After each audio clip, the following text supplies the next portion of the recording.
नमस्कार माझ्या मित्रमैत्रिणींनो, प्रीती अकॅडमी मध्ये तुमच्या सगळ्यांचं सहर्ष स्वागत आहे।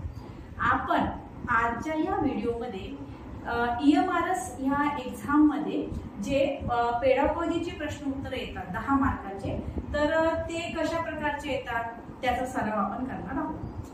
आपल्या या अगोदरच्या व्हिडिओमध्ये बरेच टॉपिक आपले अटपलेले आहेत, जसं आपलं बखर वाङ्मय झालेलं आहे, प्रवास वर्णन झालेलं आहे, संत साहित्याचा अभ्यास झालेला आहे, आणखी बरेचसे टॉपिक आहे, आणखी बरेचसे टॉपिक व्हायचे आहे। परंतु आपण मध्ये मला असं वाटलं की तुम्हाला जे आपले पेडागॉजीचे प्रश्न उत्तर आहे याचे पण एक आपण असं सिरीज चालू करूया, जेणेकरून तुमचा त्या प्रश्नाचा सुद्धा सराव होईल आणि तुम्हाला एक आयडिया येईल की त्यामध्ये पेडागॉजीचे प्रश्न उत्तर कशा प्रकारचे विचारले जातात। ओके, जर समजा हे प्रश्न उत्तर पण तुम्हाला जसं वाटत असेल की यामध्ये जे काही टॉपिक्स येत आहेत, म्हणजे पेडागॉजीच्या भरपूर टॉपिक्स, जसं पियाजीचा टॉपिक आहे, वायगोत्स्की टॉपिक आहे ना, आणि तुम्हाला जसं वाटत असेल की ह्या टॉपिकवर सुद्धा लेक्चर हवे आहे तुम्हाला, तर ते लेक्चर सुद्धा आपण अवेलेबल करून देऊ। ओके, चला मग आता स्टार्ट करूया। बघा, आपला पहिला प्रश्न आहे, हे पेडागॉजीचे प्रश्न उत्तर येतात EMRS मध्ये। आता हे प्रिव्हियस इयर मध्ये जे आलेले आहे ना ते आहे, तर मग आता हे फक्त EMRS मध्ये आलेले नाहीये, तर नवोदय विद्यालयामध्ये, कारण की नवोदय विद्यालयाचाच पेपर म्हणजे नवोदय विद्यालयाचा पॅटर्न वापरला जातो ते NPS मध्ये, त्यानंतर KVS मध्ये, या ठिकाणी जे प्रश्न उत्तर आलेले आहेत PYQ मध्ये ते सगळे मी इथे रिपीट केलेले, म्हणजे इथे तुम्हाला सांगितलेले आहे। ओके, बघा आता पहिला आपला प्रश्न आहे की in classroom learning proceed most effectively if there is by the teacher. आता क्लासरूम मध्ये, एखाद्या वर्गामध्ये लर्निंग इफेक्टिव्हली, चांगल्या प्रकारे प्रभावीपणे लर्निंग कधी होते, चांगल्या प्रकारे कधी होते, तर यांनी इथे काही ऑप्शन दिलेले आहे। बघूया ऑप्शन काय आहे। जर तुमचा एक्सक्लुझिव्ह मोटिवेशन असेल, रॅपिड फीडबॅक असेल, फ्रिक्वेंट फर्स्ट असेल, किंवा मग इमिजिएट रिकॅप्च्युलेशन असेल तर जर समजा क्लासरूम मध्ये इफेक्टिव्ह लर्निंग जर व्हायची असेल तर काय जरुरी आहे, तर टीचरचा रॅपिड फीडबॅक फार जरुरी आहे। याचं जे आन्सर येईल ते रॅपिड फीडबॅक है ना। जर इफेक्टिव्ह क्लासरूम मध्ये तुमची क्लासरूम मध्ये इफेक्टिव्ह लर्निंग जर व्हायची असेल वाटत असेल तर टीचर्सचा रॅपिड फीडबॅक फार जरुरी आहे है ना। म्हणजे जर समजा मुलांनी काही प्रश्न विचारले तर ताबडतोब शिक्षकांनी त्यांचे शंका जर असेल तर त्या शंकाचं निरसन शिक्षकांकडून झालं पाहिजे। हा आपला पहिला प्रश्न बघा। दुसरा प्रश्न बघा, which of the following is not projective teaching add. Projective teaching add यामध्ये कुठलं नाहीये ना, नॉट कडे लक्ष द्यायचं आहे। ओके, बघा OHP, एपिडियोस्कोप, ब्लॅकबोर्ड आणि स्लाइड प्रोजेक्टर। मग यामधलं आता प्रोजेक्टिव्ह टीचिंग एड कुठलं नाहीये, तर ब्लॅकबोर्ड हे जे आहे हे तुमचं प्रोजेक्टिव्ह टीचिंग एड नाही आहे। ठीक आहे, आले प्रश्न। इथे 2 प्रश्न आपण बघितले, आणखी ग्रुप एकूण आपण 10 प्रश्नांचा सराव करणार आहोत। 10 प्रश्नांचा सराव करणार आहोत, ही आपली एक सिरीज चालणार आहे है ना। यानंतरचं जे काही आहे 2-3 जे काही आपले सेशन होतील त्या सेशन मध्ये आपण हेच बघणार आहोत। बघा, आता पहिला प्रश्न आपण बघितला होता की भाई क्लासरूम मध्ये लर्निंग कसं इफेक्टिव्ह होईल, जेव्हा रॅपिड फीडबॅक दिला जाईल टीचरकडून तेव्हा लर्निंग जास्त इफेक्टिव्ह होईल। आणि दुसरा प्रश्न आपण बघितला होता की प्रोजेक्टिव्ह टीचिंग एड कुठलं नाहीये, तर ब्लॅकबोर्ड प्रोजेक्टिव्ह टीचिंग एड नाही आहे। ओके, या पुढला प्रश्न आता आपण बघूया। तिसऱ्या नंबरचा प्रश्न बघा आता, literature, music and arts are necessary for development and growing of a students ही आहे त्याच्यामध्ये of a student to form an integrated total personality। आता हे जे वाक्य आहे हे वाक्य कोणाचं आहे, कुणी म्हटलेलं आहे की भाई लिटरेचर, म्युझिक आणि arts are necessary for the development and flowering of a students to form an integrated total personality. हे वाक्य कोणाचं आहे, तर बघा हे ऑप्शन दिलेलं आहे, रवींद्रनाथ टागोर, मॉन्टेसरी मॅम, महात्मा गांधी की सर ऑरविंदो। तर याचं जे राईट आन्सर आहे, हे जो राईट आन्सर आहे रवींद्रनाथ टागोरांचं हे वाक्य आहे की literature, music and arts are necessary for the development and flowering of students to form an integrated total personality. Okay, हा आपला तिसऱ्या नंबरचा प्रश्न झाला। याच्या पुढील प्रश्न आता बघूया। पुढील प्रश्न बघूया, which of the following is not a nature of teaching profession. बघा लर्नर ओरिएंटेड गरजेचं आहे.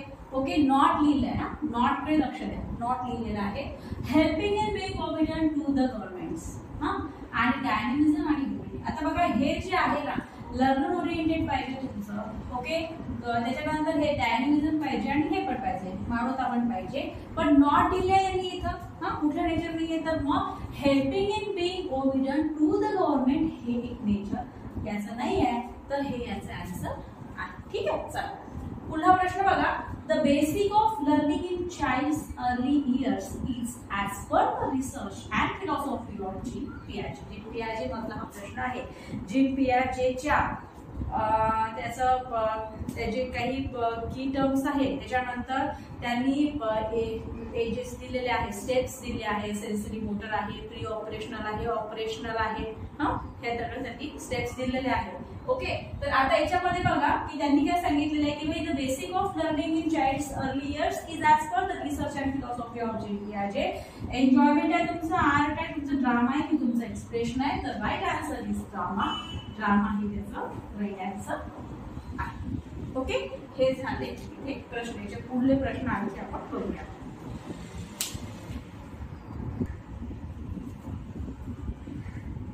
पुढील प्रश्न बघा आता.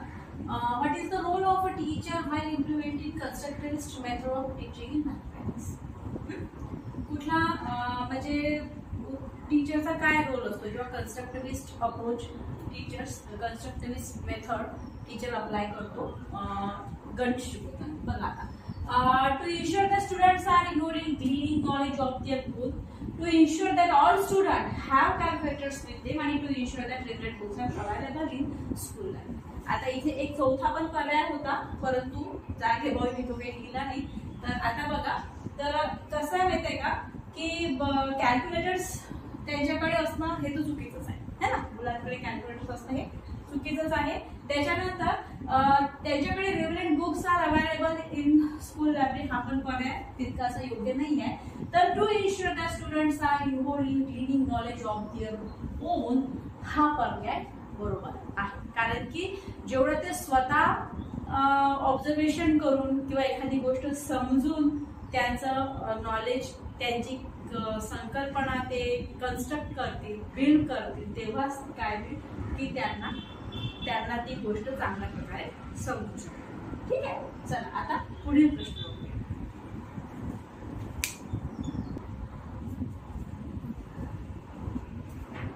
बघा आता पुढचा प्रश्न बघूया. Which pedagogical approach does National Curriculum Framework NCM 2005 suggest for teaching science in school?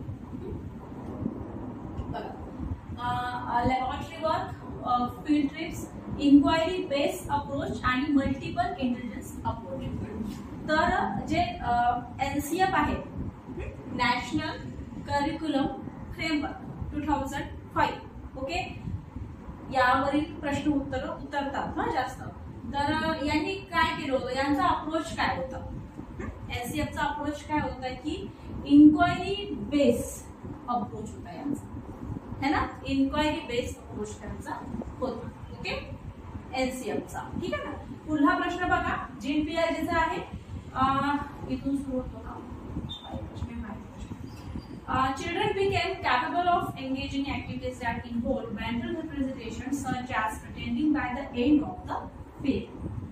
बघा आता याचे ऑप्शन बघूया आपण. Pre operational stage, concrete operational, formal operational आणि सेन्सरी मोटर. ह्या 4 स्टेज असतात त्यांच्या. सेन्सरी मोटर राहते पहिली. ओके त्यानंतर प्री ऑपरेशनल, त्यानंतर कॉन्क्रीट ऑपरेशन आणि त्यानंतर फॉर्मल ऑपरेशनल स्टेज त्यांची राहते. ठीक आहे. आता यामध्ये यांनी काय सांगितलेलं आहे की हे कुठल्या स्टेप मध्ये आहे बाहेर जे तुमचं मेंटल रिप्रेझेंटेशन आहे ना, हे जे मेंटल रिप्रेझेंटेशन आहे म्हणजेच काय तुमचं मानसिक प्रतिरूपण. ओके तर हे तुमचं कुठल्या स्टेप मध्ये आहे, कुठल्या पिरियड मध्ये येते हे, तर हे तुमचं सेन्सरी मोटर पिरियड मध्ये येते. प्रत्येक त्यांच्या ज्या स्टेप आहे त्याचे प्रत्येकाचे पॉइंट्स आहे की बाई सेन्सरी मोटर मध्ये याच्यानंतर काय काय आहे, त्यानंतर प्री ऑपरेशनल स्टेज मध्ये आला की काय काय आहे, त्यानंतर कॉन्क्रीट ऑपरेशन मध्ये आला आणि फॉर्मल ऑपरेशनल स्टेज मध्ये आला तर काय काय, प्रत्येकाचं आहे पॉइंट आहे त्याचं. ओके तर हे झाले आपले आणखी दोन प्रश्न झाले की जो मेंटल रिप्रेझेंटेशन आहे, नेहमी लक्षात ठेवायचं मेंटल रिप्रेझेंटेशन हे जे आहे जीन पियाजेचं ते सेन्सरी मोटर मध्येच तुमचं येते. ओके. आणि जे तुमचं एनसीएफ आहे नॅशनल करिक्युलम फ्रेमवर्क, यामध्ये कुठला अप्रोच सांगितलेला आहे, यामध्ये तुमचा इन्क्वायरी बेस्ड अप्रोच सांगितलेला आहे. ओके. पुढील प्रश्न बघा. Which among the following is an example of child-centered pedagogy? Option आहे children sharing and integrating school knowledge with their experience in and out of the school, children repeating what was told by the teacher and peers, and children sharing their experience in the classroom with peers and teachers. Okay. मग आता आपला प्रश्न काय? Child-centered pedagogy. Okay. Which among the following is an example of child-centered pedagogy? तर काय आहे याचं answer काय आहे? याचा आन्सर होईल की भाई children sharing and integrating school knowledge with their experience in and out of the school, हे याचं आन्सर आहे. ठीक आहे. हे झाले आपले प्रश्न उत्तर पेडागॉजीचे. आणखी आपण याचे काही व्हिडिओ बघू. आणखी काही व्हिडिओ मी तुम्हाला असेच अपलोड करेन ज्यामध्ये प्रिव्हियस इयर मध्ये काय काय पेडागॉजीचे प्रश्न उत्तर आलेले आहेत केंद्रीय विद्यालयामध्ये. ओके. त्याच्यानंतर नवोदय विद्यालयाचे ईएमआरएसचा जो पेपर झाला ना, त्या ईएमआरएसच्या पेपरचे ते पीवायक्यू पेडागॉजीचे कुठले कुठले आलेले आहे हे आपण बघूया. आता समोरच्या सिरीज मध्ये आपल्याला त्याची एक सिरीजच तयार करून घेते मी, म्हणजे तुम्हाला पाहायला ते त्याचा हे जाणार. ठीक आहे. टीईटीची एक्झाम ही येणार आहे, टीईटी एक्झाम आणि सीईटी एक्झाम. ओके. तर ही एक्झाम कदाचित म्हणजे चालू आहे यांचं, कोणी म्हणजे जुलैमध्ये नोटिफिकेशन कधी काही माहिती नाही, पण ही एक्झामची प्रिपरेशन जर तुम्हाला करायची असेल समजा, आणि तुम्हाला जर समजा वाटत असेल की व्हिडिओ याचे द्यायचे बा ह्या एक्झामचे याच्या सिलेबसवर व्हिडिओ जर तुम्हाला गरज वाटत असेल व्हिडिओची, तर आपण आपल्या या चॅनेलवर ते स्टार्ट करू शकतो. ठीक आहे. ठीक आहे. मग आजच्या व्हिडिओमध्ये एवढंच. या पुढीलचा भाग जो आहे तो आपण नेक्स्ट व्हिडिओमध्ये करूया. थँक्यू.